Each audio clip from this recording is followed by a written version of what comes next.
This is Unit 2 Foundation November 2011 AQA.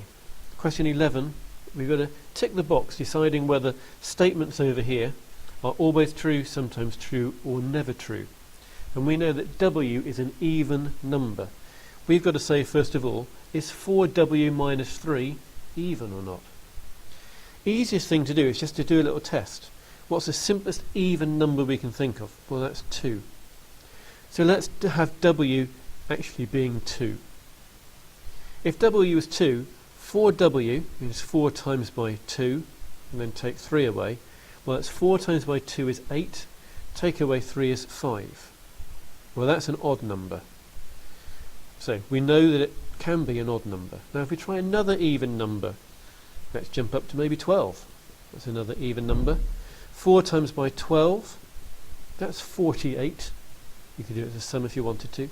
48 take away 3 is 45. That's an odd one. So it looks as if this is always going to be odd. So it's always is even. Well, that's an outright lie. It's never true. So we can tick for that one, never true. There are other ways of looking at that question.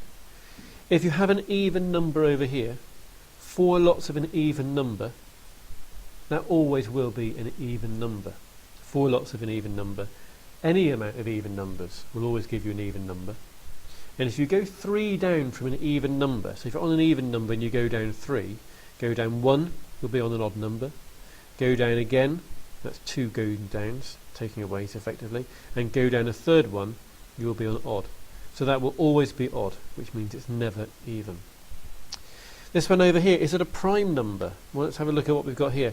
Neither of these numbers are either of these numbers prime. 5 is a prime number because 5 can only be written as 1 times by 5.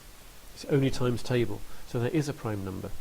45, as well as doing 1 times by 45, you could also do 3 times by 15 or 5 times by 9. And because there are other ways of doing it, that's not a prime number. So it looks like this here can be a prime sometimes, but it's not always. So this one here is sometimes true. Next one says, is it a multiple of 9? Well, we've already put 2 numbers in.